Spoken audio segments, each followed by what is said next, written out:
Putting aside full battery electric vehicles, wow, the world has changed. It used to be, I got great MPG for my fuel efficient car. Then the story was, do you have a hybrid? Then does your hybrid have a plug? Fast forward to today and you're considered public enemy number one if your gas car isn't a hybrid, it doesn't have a plug. But more infuriating, now you gotta answer the question, how big is your battery?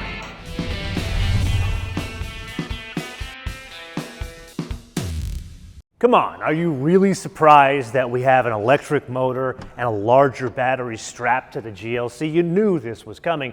The question was, how big was the battery going to be? And that's where we have a bit of a surprise. The battery is a 24.8 kilowatt hour battery. What the hell does that mean to you and I out in the real world? It means that this can be used as an electric vehicle around town, and then you can use it in today's infrastructure if you want to go from city to city. So in terms of the US government, they called us for 54 miles of range. Now charging it, there is a DC option to go with charging up to 60 kilowatts, not the fastest out there, AC 11 kilowatts. And let's not forget, there's still a 2-liter turbocharged 4-cylinder engine and a 9-speed torque converter automatic. But back to that range. So the US government's telling us 54 miles of range according to their testing. I wanted to do my own testing. I'm going to get this out of the way right at the top because this I found fascinating. I took this car to Luftgekühlt 10, fascinating event, got the best parking in the place. But rockstar parking aside, what was the result of the drive? The distance from this hangar, which is where this car was, to Luftgekühlt 10, which was Universal Studios backlot, 32 miles each way. So do the math, that's 64 miles, 10 miles more than the range here. I plugged it in overnight on my level 2 here at the hangar, rolled out with 65 miles of range indicated on the car, came back with 7 miles of range as I parked it in front of this hangar.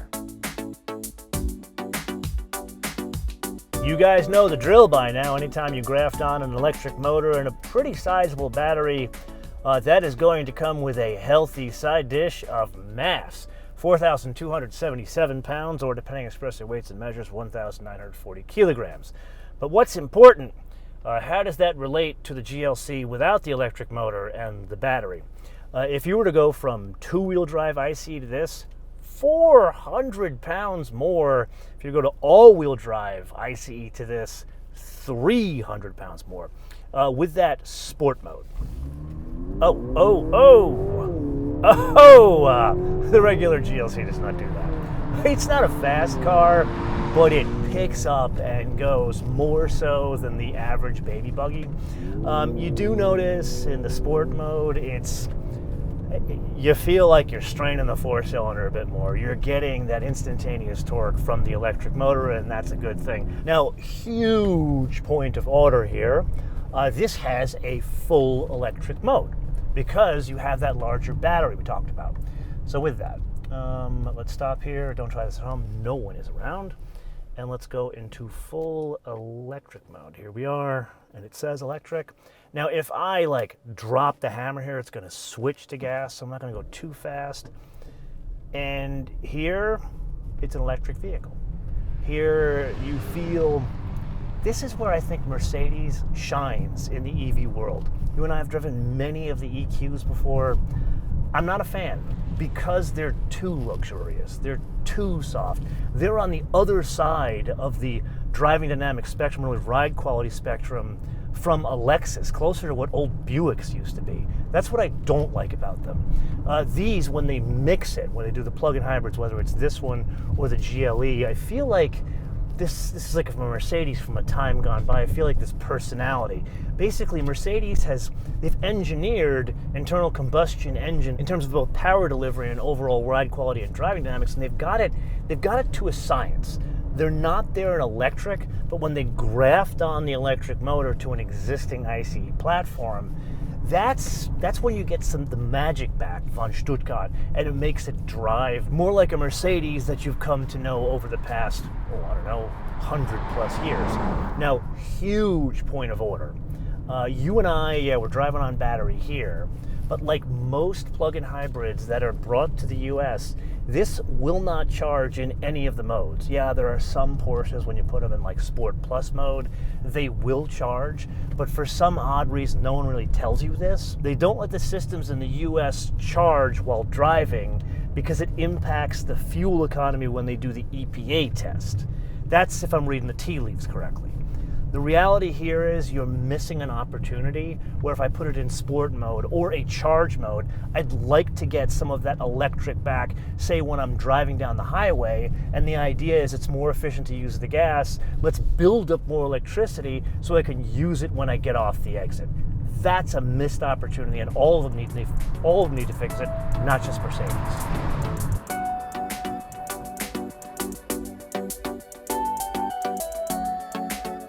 So road trips to fancy car shows, batteries and gasoline engines all mixed into one aside, this is still very much about practicality, usability, because it is a baby buggy. And there, the business end, still very much a GLC, which is to say it's kind of like a Nissan Rogue in terms of size. It's just fancier. This is where a 6-footer would sit. And then you've got bits like air vents in the back, USB-C, armrest, all that. However, not everything is puppy dogs and roses from the ICE only version. There's a battery, as we talked about, and it's a good size battery, 24.8 kilowatt hours, which means it's going to take up some space, but where do they put it? It's not really underneath the seat here because it would be bigger than that.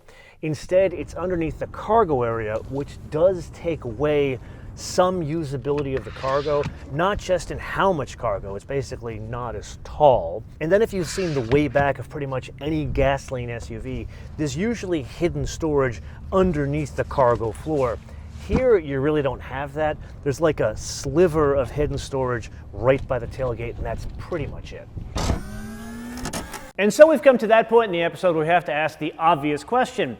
How much does it cost to shoehorn a battery and an electric motor into a GLC? And there, to answer that question, we have to understand the most basic GLC, the cheap seats of the GLC world, costs $49,900 for a two-wheel drive, meaning rear-wheel drive ICE flavor. If we want the electric motor and the battery, that will cost an additional $10,000. So the base price of this, $59,900. Now, if you've been following the whole Mercedes Benz world, they've kind of gone away from a basic car and you can pick pretty much any option you want. It's 3 different flavors. There's the basic, there's the exclusive, and there's the pinnacle trim. And then obviously changes the price as well as what the car comes with. This is the middle of the road. This is the exclusive, which adds things like the Burmester stereo and the ambient lighting. That is $61,300. Then, of course, you can pick pretty much any option you want. This one I chose over a silver one because the Patagonia Red, stunning, we've seen on other cars. This one has the night package. This one has the driver's assistance package. It has cooled seats. Basically, it has $12,000 in additional options. Add on the $1,150 destination von Bremen, Deutschland, and you get to about $73,000 for a GLC. Okay, now that we have that out of the way, here's the rub. It wasn't that long ago that these things cost basic price around 40 grand. Most of them went out around 50, 55 grand. So 73, I know what you're thinking. Oh my God, it's a hell of a lot of money for a GLC. But this is really the struggle. This same equation, basically engine, battery, and electric motor can be had in the larger GLE, granted the basic price, no options, for $69,000. Let's you and I reminisce back to the time when we first drove this generation of GLC, and we learned it shared a lot with the Lexus RX. What was it? They're both vehicles that feel like a comfortable pair of jeans to drive. They're not sporting, they're not overly luxurious, they're just comfortable, and that's the way it drives as well as the ride quality for the people in the car with you. This is something different because, as we discussed, you're adding either 400 pounds in the case of two-wheel drive ICE to this, or 300 pounds in the case of all-wheel drive ICE to this. and you notice it. You notice it a lot, but you notice it in two different areas. Number one, I feel like I got a lot of weight in the ass end of the car, shocker of shockers, that's where the battery is. I feel almost like, oh, it's more of a luxury car. I feel like it's kind of like a Lincoln, an old world Lincoln at that, in the way it drives, because the ass end kind of droops. In other words, the extra weight, a lot in this case, basically about 10%, the biggest delta, makes this more supple in the way it drives. Yeah, you feel the weight. The only time you're going to notice it pushing it on these kind of roads. But around town, it's closer to a GLE in the way it drives than a GLC because you have the extra mass.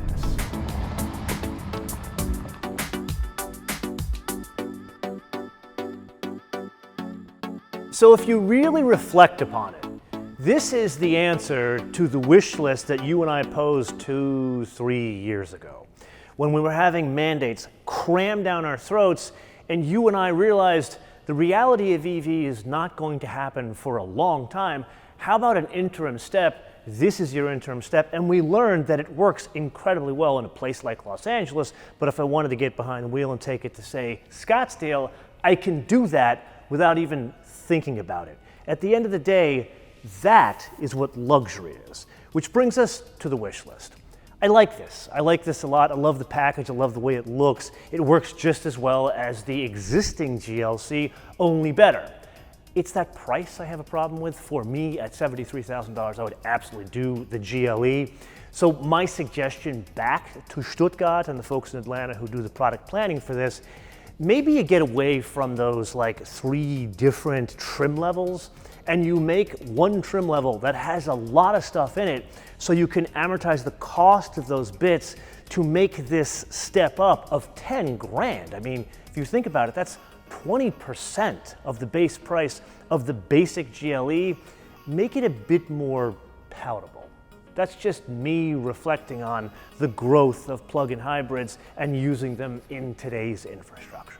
I am but one man, and this is the point of the episode. I turn around to you guys to apply in the comments below, or via our social media, MotoMan TV on Word, MotoMan TV on Word, Facebook, Twitter, and Instagram.